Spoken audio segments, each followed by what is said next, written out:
இன்றைக்கு திமுகவில் என்ன கிட்னி திருடுறான். தனலட்சுமி சீனிவாசன் மருத்துவமனை, பெரம்பலூர் மற்றும் சிதார் மருத்துவமனை திருச்சி, மணச்சநல்லூர் திமுக எம்எல்ஏ கதிரவன் என்ற அவருடைய மருத்துவமனைங்க. ஏங்க இவரெல்லாம் நம்பி ஓட்டு போட்டு ஜெயிக்க வச்சா உடல் இருக்கிறதெல்லாம் பாட்டு கட் பண்ணி எடுத்துட்டு போயிருவாங்க. திமுக அரசாங்கம் கொடுக்கப்பட்ட அறிக்கை நாம சொல்லல. இப்படிப்பட்ட ஆட்சி தேவையா? எங்களுடைய ஆட்சியில கை இல்லாத போனா கையோட வர முடியும். திமுக ஆட்சியில காலோட போனா கால் இல்லாத வரான், உயிரோட போனா உயிர் இல்லாத வருவாங்க. அப்படிப்பட்ட ஆட்சி கேவலமான ஆட்சி. இன்றைக்கு மருத்துவமனையில மருந்து கிடையாது, மாத்திரை கிடையாது, போதிய மருத்துவர்கள் இல்ல, செவிலியர் இல்ல. அப்படிப்பட்ட அவலங்கள ஆட்சி தேவையா? தேவைங்களா? யாரோ சொல்றான் நாங்க ஆட்சிக்கு வந்தா வானத்தை வெல்ல. எங்க நீங்க கிழிக்க போறீங்க? அண்ணா திமுக ஆட்சியில சரித்திரத்தை படைத்திருக்கின்றோம். திரு திருமாவளவன் அவர்களே, அண்ணா திமுக பற்றி நீங்க கவலைப்பட வேண்டாம், உங்க கட்சி பத்தி கவலைப்படுது. திமுக விடுதலை சிறுத்தைய கொஞ்சம் கொஞ்சமா விழுங்கிட்டு இருக்குது. பாதி விழுங்கிட்டாங்க, இனிமேல் உங்க கட்சி காப்பாத்திங்க. திமுக பொங்கல் தொகுப்பு கொடுத்தாங்க, ஒழுகுற வெள்ளத்தை கொடுத்தாங்க. அதுலயும் ஊழல் செய்த கட்சி திமுக கட்சி.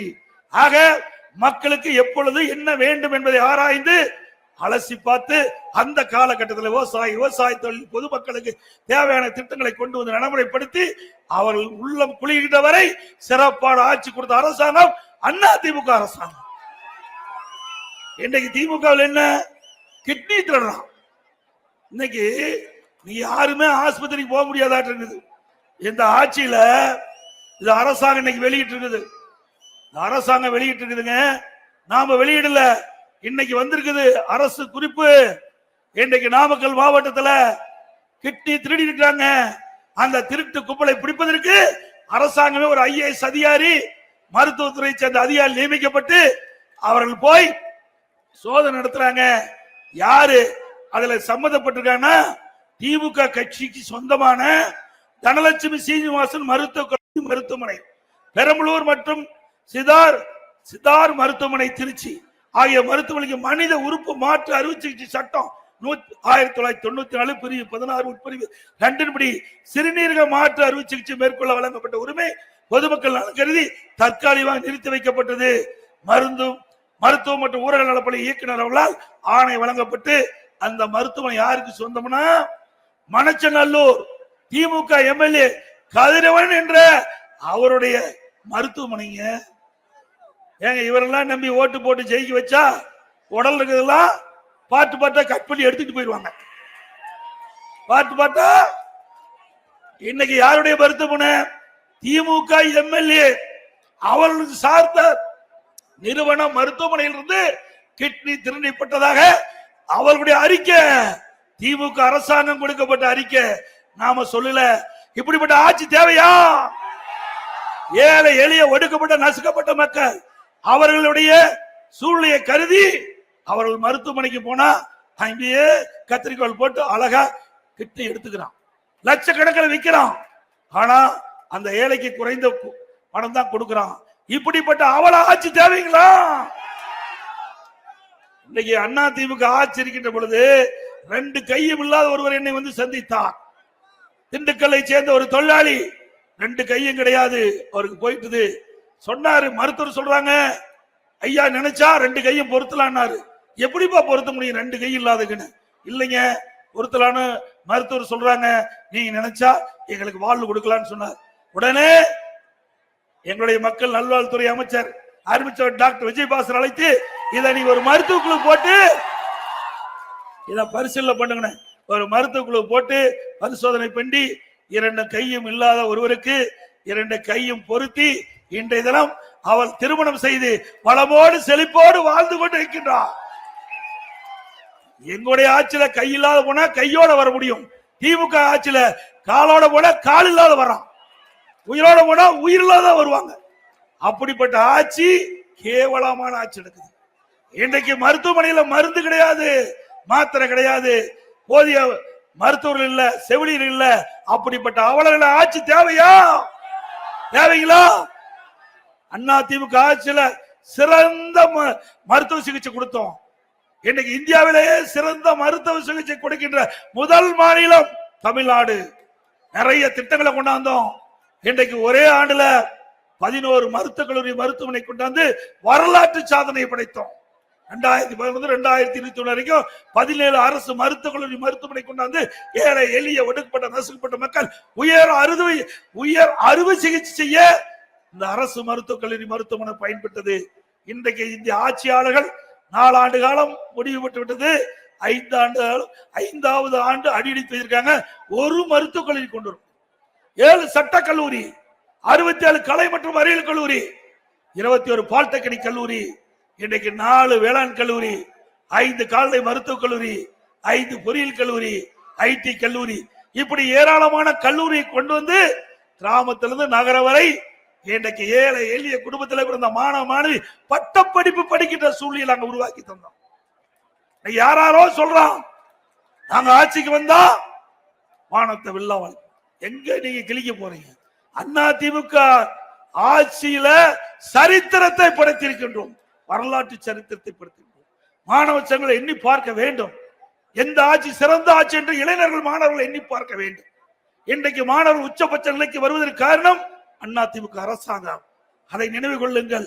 இன்னைக்கு கொரோனா காலத்தில் கூட ஆல் பாஸ் போட்டோம். ஆல் பாஸ் போட்டோமா இல்லையா? மாணவர்கள் கோரிக்கை வச்சாங்க, ஓராண்டுகளாக கல்வி கற்க முடியல, கல்விலாம் கொரோனா காலத்தில் மூடப்பட்டிருந்தது. எங்களுடைய ஒரு ஆண்டு காலம் வீணா போய்விடும், ஏதாவது வழி செய்ய வேண்டும் என்று கேட்ட உடனே அனைத்து இந்திய அண்ணா திராவிட முன்னேற்ற கழக அரசு நான் முதலமைச்சர் இருந்த பொழுது ஆல் பாஸ் கொண்டாந்து மாணவ செல்வலை மன உளைச்சல் இருந்து காப்பாற்றிய அரசாங்கம். எல்லாம் எண்ணி பாருங்க, இளைஞர்கள் மாணவர்கள் எண்ணி பார்க்க வேண்டும். நான் ஏற்கனவே சொன்னேன், நீங்க ஒரு செடி வளர்த்துறீங்க, ஒரு செடி வீட்டில் வளர்த்துறீங்க, நல்ல தண்ணி ஊத்துறீங்க, நல்ல எரு கொடுக்குறீங்க, நல்லா செடி வளர்ந்து வருது. ஒரு 3 ஆண்டு கழிச்சு அந்த செடி பூ பூத்து காயாகி பழம் பழுக்கிற நேரத்துல உங்களுக்கு தெரியாத வேற ஒருத்தன் பறிச்சா உங்க மனம் எப்படி இருக்கும்? வேதனைப்படும்ல? நீங்க வளர்த்த செடி உங்களுக்கு பலன் கொடுக்கின்ற இந்த நேரத்துல வேறொரு அபரித்தால் எப்படி இருக்கும்? அத போல அதிமுக என்ற செடி வளர்ந்து பழம் கொடுத்துட்டு இருந்தது. பல பேர் அது பொறுக்க முடியாத பறிக்க பாக்குறாங்க. மக்கள் தான் காப்பாற்ற வேண்டும். மாணவ சமுதாயங்கள், இளைஞர் சமுதாயங்களை எண்ணி பார்க்க வேண்டும். யார் ஆட்சி சிறந்த ஆட்சி, யார் ஆட்சியில பட்டப்படிப்பு கொடுத்தா, யார் ஆட்சியில வேலை வாய்ப்பு கொடுத்தது, யார் ஆட்சியில இந்த மாணவ செல்வங்களுக்கு நிறைய நிதி ஒதுக்கீடு செஞ்சு காலனி, சீருடைய, விலையில்லா புத்தகம், நோட்டு, கொடுவதற்கு பை, பள்ளிக்கு போறதுக்கு சைக்கிள், திறமையான கல்வி, மடிக்கணி எல்லாம் கொடுத்த ஒரே அரசாங்கம் அதிமுக அரசாங்கம். மாணவர்களும் இளைஞர்களும் சிந்திக்க வேண்டும். அது மட்டுமல்ல, அம்மா இருக்கின்ற பொழுது தொழில் முதலீட்டார் மாநாட்டை நடத்தினாங்க. 2015 2,42,000 கோடி தொழில் முதலீட்டு ஈர்த்தோம். 98 புரிந்துணர்வு ஒப்பந்தம் போட்டோம். அதுதான் இப்பெல்லாம் நடைமுறைக்கு வருது.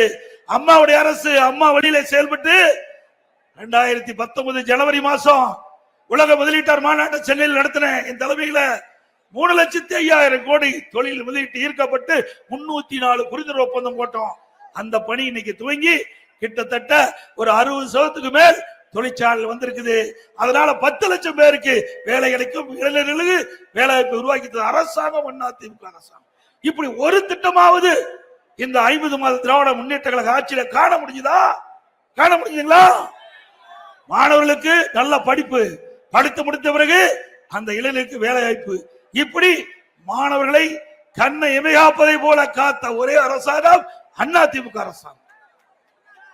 விவசாயிகள் அதே போல அனைத்து இந்திய அண்ணா திராவிட முன்னேற்ற கழக ஆட்சி சிறந்த ஆட்சி என்பதற்கு சில சான்றுகளை இந்த நேரத்தில் சொல்லியாக வேண்டும். எனக்கு வேண்டுமென திட்டமிட்டு இன்றைய முதலமைச்சர் அந்த அமைச்சர் பெருமக்கள் வேண்டுமென திட்டமிட்டு ஒரு தவறான தகவலை சொல்லிட்டு இருக்காங்க. அதிமுக ஆட்சியில் ஒண்ணுமே நடக்கல, எந்த திட்டம் வரலன்னு. நாங்கள் இந்த நேரத்தில் மக்களுக்கு சொல்லியாக வேண்டும். இன்னைக்கு ஒரு பொய்யை திருப்பி திருப்பி சொன்னா அது உண்மையாகிவிடும் என்று எண்ணுகிறார்கள். அப்படிப்பட்டவர்களுக்கு இந்த எந்தெந்த வகையில் அதிமுக சிறந்து விளங்கியது என்பதை எடுத்து இந்த கூட்டத்தின் வாயிலாக எடுத்து சொல்கிறேன். உள்ளாட்சி துறையில இந்திய அளவில் தேசிய விருதுகள் 140 பெற்றுகிறோம். உள்ளாட்சி துறையில் மட்டும் 140 விருதுகள் போக்குவரத்து துறையில விருதுகள், மின்சார துறையிலே விருதுகள், சமூக துறையில விருதுகள், அதே போல மருத்துவத்துறை தொடர்ந்து 6 ஆண்டு காலம் உறுப்பு மாற்று அறுவை சிகிச்சை செய்து தேசிய விருதுகளை பெற்ற அரசாங்கம் அதிமுக அரசாங்கம். இப்படி தேசிய அளவுகளை விருதுகளை பெற்று மக்களிடத்துல நன்மதிப்பை பெற்ற அரசாங்கம். இன்றைக்கு தொடர்ந்து 5 ஆண்டு காலம் உணவு தானிய உற்பத்தியை அதிக பெருக்கி கிஸ்கர்மா என்ற உயர்ந்த விருதை வேளாண்மை துறையை நாம் பெற்றுக்கிறோம். இப்படி தேசிய அளவில் ஒரு திறமையான அரசாங்கம் தமிழகத்தில் இருந்த காரணத்தினால தேசிய அளவில் இவ்வளவு விருதுகளை பெற்றுக்கிறோம். ஆனா திமுக கண்ணு தெரியல. ஏன்னா வேண்டும் என்ற திட்டமிட்ட அவதூறு செய்தி, தினந்தோறும் அவதூறு செய்தி. இன்றைக்கு கூட இன்றைக்கு விடுதலை சிறுத்தை கட்சி தலைவர் சொல்றார். அவர் என்ன சொல்றாரு? அவரு என்னுடைய நன்மை கருதி சொல்றாராம்.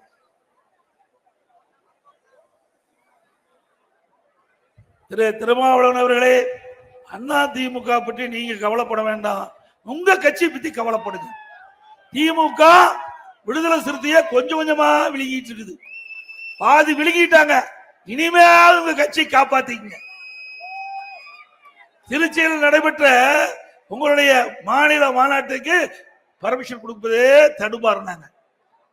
அதே போல மதுரையில கொடியிடுவதற்கு முறையாக அனுமதி கேட்டு கூட கொடுக்கல. ஏன்னா கூட்டணி கட்சிக்கு இப்படி நெருக்கடி. இதையெல்லாம் உணருங்கள். அனைத்து இந்திய அண்ணா திராவிட முன்னேற்ற கழகத்தை பொறுத்த வரைக்கும் கொள்கை வேற, கூட்டணி வேற. எங்கள் தேர்தல் நேரத்தில் நாங்கள் கூட்டணி வைப்போம். ஏனென்றால் வாக்குகள் சிதறாமல் எதிரிகளை வீழ்த்த வேண்டும். திமுக மக்கள் விரோத ஆட்சியை அகற்றப்பட வேண்டும். அதனால